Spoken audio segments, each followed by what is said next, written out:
Is Muskan and you're watching Knowledge as Code. So today in this video, we will see questions of geomorphology. This is going to be our second video in our 4000 MCQ जो हम topic wise cover कर रहे हैं geography में. So everyone, मैं आपको बता दूं कि ये जो हमारे MCQ हैं ये आपको UGC नेट में कोई भी हमें एंट्रेंस का आप कोई भी पेपर देते हैं किसी भी यूनिवर्सिटी में रिलेटेड टू ज्योग्राफी सब्जेक्ट, चाहे वो स्टेट लेवल की यूनिवर्सिटी है, सेंट्रल लेवल की यूनिवर्सिटी है इंडिया में, तो आपके लिए ये हेल्पफुल रहेंगे. So everyone, before I will move forward, please do like, share and subscribe my channel and never forget to hit the bell icon. So let us start. So हमारा जो पहला क्वेश्चन है that is which of the following fault has greater risk of landslide? इसमें से कौन सा जो fault है जिसमें लैंडस्लाइड का सबसे ज़्यादा खतरा होता है, राइट? सो इसका पहला ऑप्शन है स्ट्राइक स्लिप और ट्रांसकरेंट फॉल्ट भी इसको कहते हैं. सेकंड है नॉर्मल फॉल्ट, थर्ड है रिवर्स फॉल्ट और चौथा है हमारे पास ओवरथ्रस्ट फॉल्ट. सो इसका जो राइट आंसर है आपका, so that is strike slip fault, जिसको आप ट्रांसकरेंट फॉल्ट भी कहते हैं. So moving further, we have question number second. Which of the following is not related to continental theory? इसमें से continental theory जो वैगनर ने दी है, कौन सी जो आप कहें कॉन्सेप्ट या फिनोमिना रिलेटेड नहीं है उससे? Panthalassa, paleo climate, sea floor spreading and jigs of it. So इसका जो राइट आंसर है that is your sea floor spreading, option number C. जो सी फ्लोर स्प्रेडिंग है ये हैरी हेस ने दी थी 1960 में. ये प्लेट टेक्टोनिक से जो है वो रिलेटेड है. Now coming to question number 3. Approximately how much % of total land area of globe is situated to northern of north of equator. So इसमें यहाँ पे लिखने में मिस्टेक हो गई है. सो इसमें क्वेश्चन में क्या पूछ रहा है कि कितना जो पार्ट है ग्लोब का वो इक्वेटर की नॉर्थ की तरफ है, राइट? 63%, 45%, 76% एंड 91%. सो इसका जो राइट आंसर है दैट इज योर 76%. 76% जो एरिया है वो आपका नॉर्थ की तरफ है ग्लोब का, राइट? अगर आप साउथ की तरफ देखेंगे इक्वेटर की तरफ तो मोस्टली वहाँ पे क्या है, ओशन है, लैंड एरिया नहीं है. लैंड एरिया जो ज़्यादा है वो आपका नॉर्दर्न की तरफ है इक्वेटर के, right? So moving further, we have question number 4. The great Pacific Ocean occupies almost. जो ग्रेट पैसिफिक ओशन है वो कितना पार्ट जो है वो ऑक्यूपाई करता है, ये पूछ रहा है, right? 1/6 area, 1/3 area, 1/5 area and 1/9 area of the earth. So इसका जो राइट आंसर है that is your 1/3 area of the earth. Option B इसका करेक्ट है. Now question number 5. According to FB Taylor the main driving force behind the drift of continent was. FB Taylor के according जो main driving force है जिसकी वजह से जो continent है वो ड्रिफ्ट करते हैं, मूव करते हैं, वो कौन सी है? ग्रेविटेशनल पुल है, टाइडल फोर्स है, इलेक्ट्रोमैग्नेटिक फोर्स है या फिर जियो मैग्नेटिज्म है? सो इसका जो राइट आंसर है that is your tidal force. FB Taylor के अकॉर्डिंग जो टाइडल फोर्स है वो जो है वो मेन कॉज था आपका कॉन्टिनेंट के जो है वो ड्रिफ्ट होने का, right? Now moving further, question number 6. Which Canadian geophysicist firstly used the term plate in his theory? कौन से कैनेडियन जियोफिजिस्ट ने अपनी थ्योरी में प्लेट जो शब्द है उसको यूज़ किया? अल्फ्रेड वैगनर ने, मार्क टेलर ने, JT विल्सन ने, ए पैंक ने. सो इसका जो राइट आंसर है वो है JT विल्सन. 1964 के आसपास जो है JT विल्सन ने प्लेट को जो है वो यूज़ किया था अपनी थ्योरी में. Now coming to question number 7. Who gave the name Pangea to huge united continental land mass? जो पेंजिया नाम है जो ह्यूज लैंड मास था कॉन्टिनेंट का, उसको पेंजिया नाम किसने दिया? दो चीज़ें हैं ना हमारे पास, एक पेंजिया है, एक पेंथलाजा है। पेंथलाजा माने ओशन, पानी पानी सारा, पेंजिया माने कॉन्टिनेंट, लैंड मास, राइट। सो ये जो पेंजिया जो वर्ड है ये किसने दिया था? एजी वैगनर ने, जे विल्सन ने, डब्ल्यू पैंक ने, डब्ल्यू एम डेविस ने। सो इसका जो राइट आंसर है that is your AG Wagner. Wagner ने जो है वो पेंजिया जो है वो नाम दिया था लैंड मास को, जो कि सेंटर में था अर्थ के, right, initially. Then coming to question number 8, which of the following river ridges divide the Arabian sea into two part? Arabian sea को कौन सा रिज जो है वो दो भागों में बांटता है, राइट। सो इसमें ऑप्शन है Carlsberg, Madagascar, Seychelles, Prince Edward. सो इसका जो राइट आंसर है that is your Carlsberg. Carlsberg जो है वो आपका अरेबियन सी को जो है वो दो भागों में बांटता है। Now coming to question number 9, which one of the following mountains is formed, formed है ये, इकट्ठे आ गया, formed due to convergence of one oceanic and one continental plate. कौन सा ऐसा माउंटेन है जो कि एक ओशनिक और एक कॉन्टिनेंटल जो है वो प्लेट से बना है, राइट। सो इसका जो हमारे जो ऑप्शंस है दैट इज यूराल माउंटेन्स, उसके बाद है हमारे पास एल्प्स माउंटेन, फिर है हमारे पास एंडीज माउंटेन, फिर है हमारे पास एप्लांचिन माउंटेन्स। सो इसका जो सही आंसर है कि एक कॉन्टिनेंट प्लेट से बना है और एक जो है वो आपका ओशनिक प्लेट से बना है। सो ऐसा जो माउंटेन है वो है आपका एप्लांचिन्स माउंटेन। ऑप्शन नंबर जो डी है वो इसका जो है वो राइट आंसर है, राइट। सो मूविंग फर्दर, हमारे पास क्वेश्चन नंबर 10 है जिसमें कि हमें जो है वो हमारे पास एक जगह रीजेस दी है और एक जगह ओशंस दिए हैं। तो हमने देखना है कि कौन सा रीज कौन से ओशन में है, राइट, और इनको हमने जो है वो मैच करना है आपस में।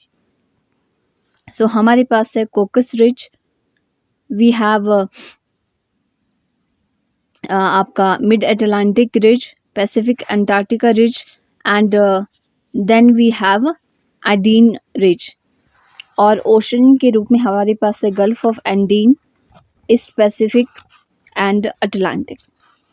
सो पहले आप कोकस रिज को अगर आप देखें, सो इसका जो पहला है कोकस वो आपका ईस्ट पैसिफिक में है, and then mid Atlantic ridge, Atlantic है ना, तो अटलांटिक में ही है, और सी है, मैं आपको बताती हूँ, कोकस east Pacific, mid Atlantic Atlantic में, पैसिफिक अंटार्कटिक। जो आपका पैसिफिक अंटार्कटिक है वो आपका साउथ पैसिफिक में, पैसिफिक नाम में ही है, और एंडीन रिज जो है आपका गल्फ ऑफ एंडीन में ही है। तो ये तो बहुत इजी क्वेश्चन हो गया आपके लिए। ऑलमोस्ट एंडीन, पैसिफिक, अटलांटिक जो है वो आपका इसी में दिया हुआ था।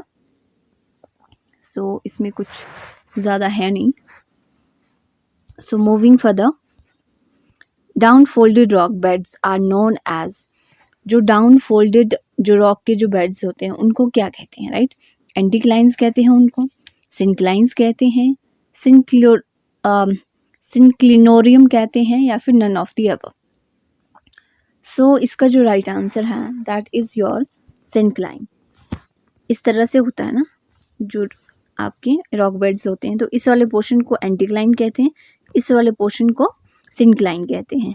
तो डाउन फोल्डेड बोला है नीचे के लिए डाउन, तो आपका ये हो गया सिंक्लाइन। अगर अप फोल्डेड बोला होता है तो एंटीक्लाइन आना था, right. Now moving further, question number 12, soil creep and soil fluction occurs mainly in which of the following region. जो सॉइल क्रिप है या फिर सॉइल फ्लुकेशन है वो इनमें से कौन से एरिया में जो है वो होती है, राइट, सॉइल क्रिपिंग। सो पहला ऑप्शन है हमारे पास tropical wet, then we have glacial, then we have periglacial, and then we have all of these. So इसका जो आपका राइट आंसर है that is your all of these। इन सभी में जो है वो आपका सॉइल क्रिपिंग जो है वो मतलब होती है soil creeping. Now moving further, which of the following factor can cause an avalanches?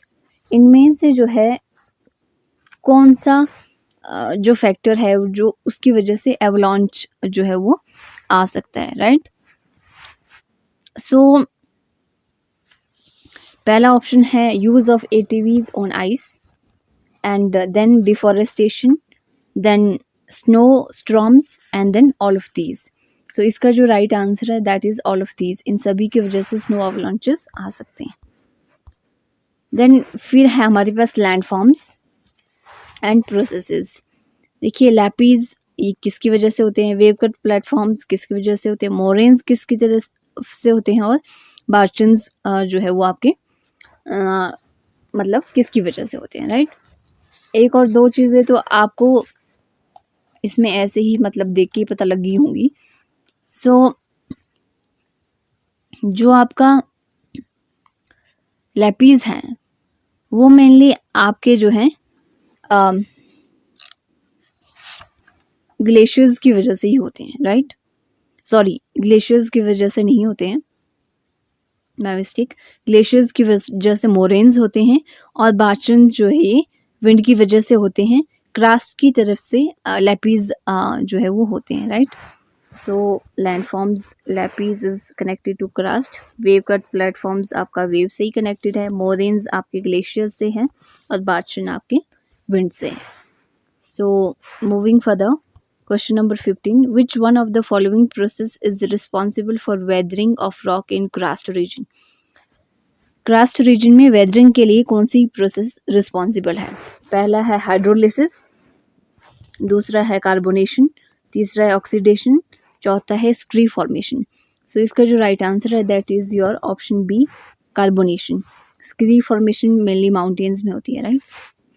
So moving further, the direction of horizontal plane on an inclined rock strata is termed as। जो direction होती है हमारे पास इस तरह की horizontal plane होता है, right? जो कि इंक्लाइंड होती है रॉक इस तरह से, तो उसको क्या कहेंगे? Strike, dip and decline free face. तो इसको कहते हैं आपका जो ये वाला पोर्शन होता है उसको स्ट्राइक कहते हैं, और तो इसका जो हॉरिजेंटल लाइन जो रॉक की तरफ इंक्लाइंड होती है इसको कहते हैं strike. Now coming to this matching question जो है हमारे पास डेल्टा है और रिवर है, और हमने बताना है कि कौन सी रिवर किस आकार का जो है वो डेल्टा जो है वो फ्रेम करती है, राइट? सो इसमें हमारे पास पहला जो ऑप्शन है that is bird foot delta, and फिर है हमारे पास आर्क्वेट डेल्टा, फिर है हमारे पास एस्चुरियन, एंड उसके बाद है हमारे पास आपका कॉस्पेट। सो अगर आप इसमें ध्यान से देखें तो जो बर्ड फुट डेल्टा है वो मेनली आपकी जो मिसिसिपी जो रिवर है जो है वो बनाती है, राइट? एंड जो आपका आर्क्वेट डेल्टा है वो आपकी जो है मेनली जो इंदस रिवर है उसका जो है वो बर्ड फुट सॉरी आर्क्वेट जो डेल्टा है वो आपका आर्क्वेट जो आपका डेल्टा है वो है आपका इसका इंदस का। एंड देन कमिंग टू एस्चुरियन, वो आपका सेनी का है, SEINE सेनी रिवर का है, और कॉस्पेट जो है वो आपका इब्रो का है, right? So bird foot is your Mississippi, arcuate Indus, estuarine Seine, and cuspate इब्रो।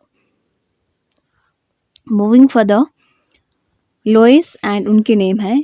हमारे पास कुछ लोएस हैं, मतलब लोएस तो वो विंड से बने हुए प्लेन्स होते हैं ये, तो कौन सी जगह में इनको क्या कहते हैं वो हमें मैच करना है, राइट? सो आपका जो लोइस ऑफ नॉर्थ अमेरिका है, and then loess of Germany है, लोइस ऑफ गोबी डेजर्ट है। सो जो लोइस ऑफ नॉर्थ अमेरिका है आपका, वो आपका मेनली जो है वो जाना जाता है आपके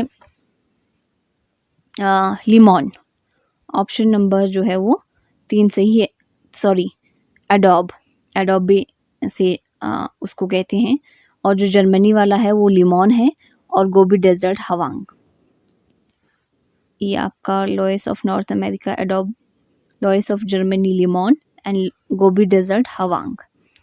सो coming to question number 19, a drainage pattern which is not related to the structure of region is known as। ऐसा ड्रेनेज पैटर्न जो कि रिलेटेड नहीं होता है स्ट्रक्चर, रीजन के स्ट्रक्चर से, उसको क्या कहते हैं? Radial drainage, trellis drainage, dendritic drainage, या फिर सुपर इम्पोज्ड ड्रेनेज। सो इसका जो राइट आंसर है that is option D, super imposed drainage उसको कहते हैं, जो कि स्ट्रक्चर से रिलेटेड नहीं है।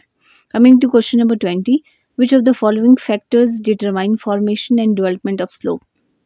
इनमें से कौन सा जो है फैक्टर है जो कि स्लोप की फॉर्मेशन के लिए जो है वो मतलब रिस्पॉन्सिबल होता है या फिर डिटरमाइन करता है? Lithology, vegetation, endogenetic movement, and base level change.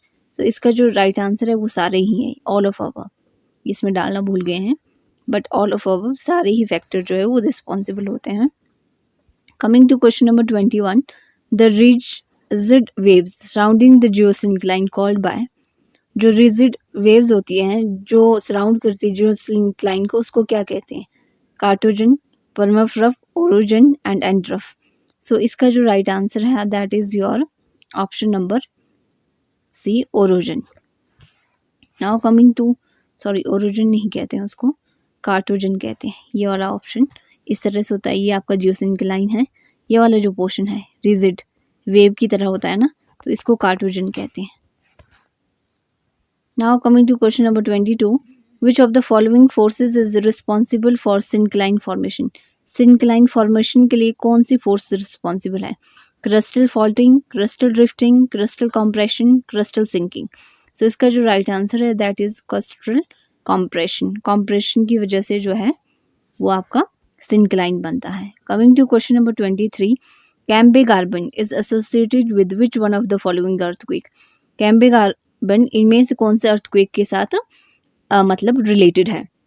Bhuj earthquake, Latur earthquake, Jabalpur earthquake, या फिर नन ऑफ अबव। इसका जो राइट आंसर है that is your Bhuj earthquake, जो कि 2001 में आया था, इससे रिलेटेड है। Which of the following earthquake waves are more destructive at epicenter. Epicenter में से एपीसेंटर में इनमें से कौन सी वेव सबसे ज़्यादा डिस्ट्रक्टिव होती है? S wave, P wave, L waves, R waves. इसका राइट आंसर है L waves, right. Coming to question number 25, hydraulic slope theory is given by. Hydraulic जो स्लोप थ्योरी है वो किसने दी है? सी डार्विन ने, डब्ल्यू एम डेविस ने, डब्ल्यू पैंक ने, आर ई हर्टन ने। सो इसका जो राइट आंसर है that is R E Horton. Option number जो है वो आपका 4 इसका राइट आंसर है।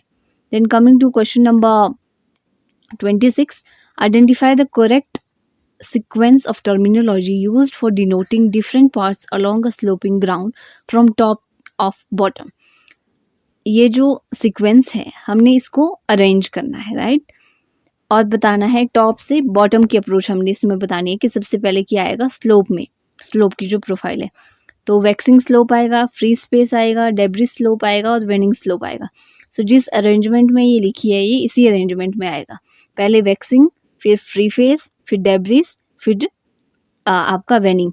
तो इसका जो आप निमोनिक्स देख सकते हो WFDW, राइट।